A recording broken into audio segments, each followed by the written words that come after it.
Hey guys, welcome to another episode of MedHead. This week I am on my required critical care rotation, which for me is going to be the transplant ICU. I won't be able to show you the whole week just because it's super busy, but I'll try to get most days in.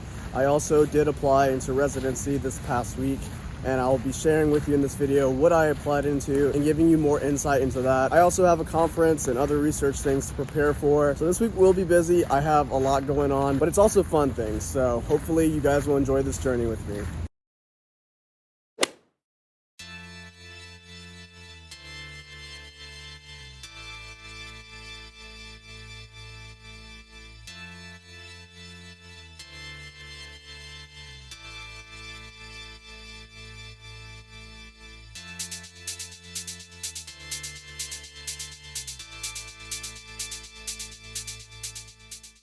Hey, like, subscribe, comment.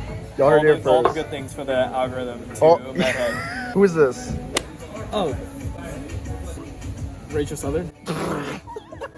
Shout out to Rachel. Shout out to Rachel.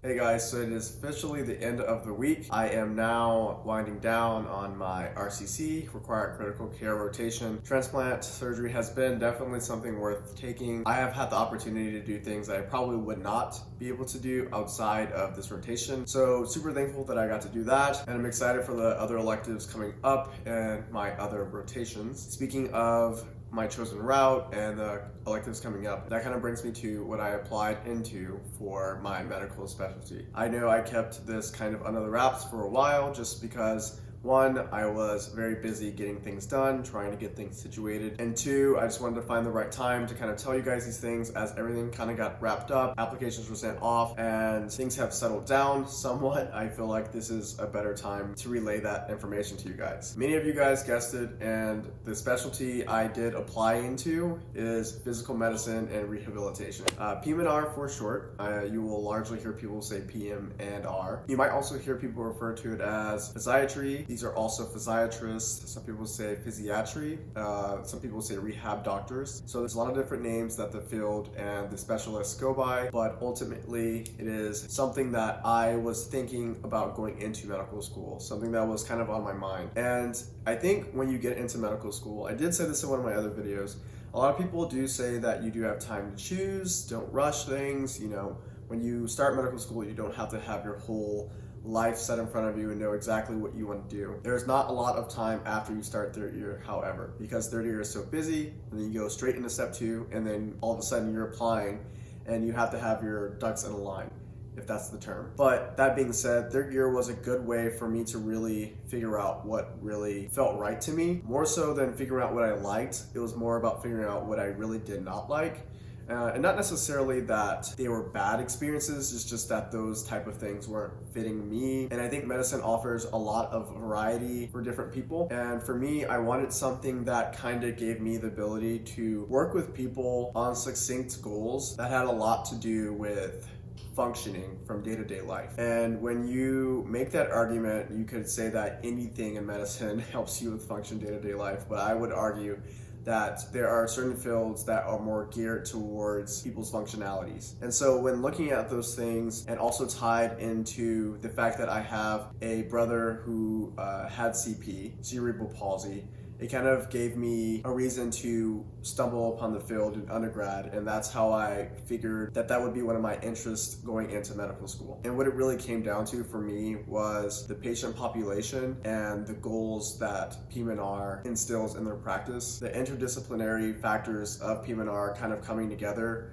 to help somebody get back to either their baseline or a new baseline, to me, is incredibly rewarding. And being able to see that during my rotations definitely confirmed my passion for that. And for people that were even born with chronic diseases that led to disability, work with physiatrists at improving and maintaining as high of a functioning level as possible, which to me, I'm a very visual person, and I feel like you can see visually the improvements that the practice of PM&R makes on their patients. So it's kind of crazy that this whole thing has come down to this one moment.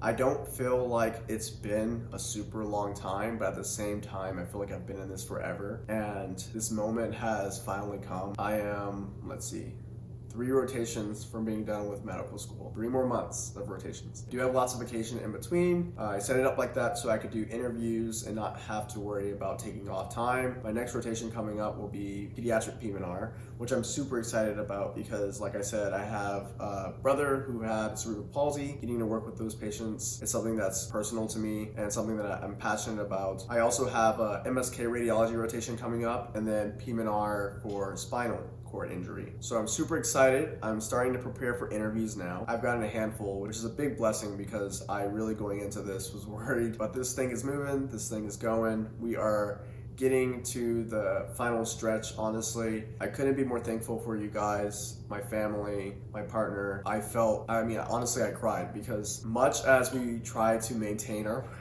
sorry, there's something floating around. As much as we try to maintain our composure, I think that so much emotion and energy has gone into this passion that we call medicine, and it can get at times, many times, very difficult. I think inside of those difficult moments, the only thing holding you up is passion, which is a big emotion. And so when I got that first interview, it just felt like a release of a lot of emotion. I know I've already experienced a lot of hard times and there's more to come, but in that moment, it just felt real and like worth it, because as much as I kind of pictured and envisioned this moment happening, I don't think I truly grasped the idea of making it. Watching match videos and all these things, and even match being down the line, I have zero idea of what the feelings are going to be. I'm sure it's going to be lots of mixed emotions, but I am super excited to take you guys along with me for the rest of this journey. We will be getting ourselves prepared for these interviews, getting ourselves prepared for intern year, getting us prepared for the rest of this chapter of life, and I will be taking you guys along the journey with me. I have a little bit more time than I normally did during medical school, so hopefully I will be putting up more videos more frequently. I've picked up a little bit on the speed, I hope, but you will see more coming from me. And I'm so glad you guys joined me on this video and this journey. And I honestly say that in a lot of videos because everything is a journey and an adventure to me, and this is one of the reasons why I got this cup. So, like the cup says, I guess, let the adventure begin. See you guys later.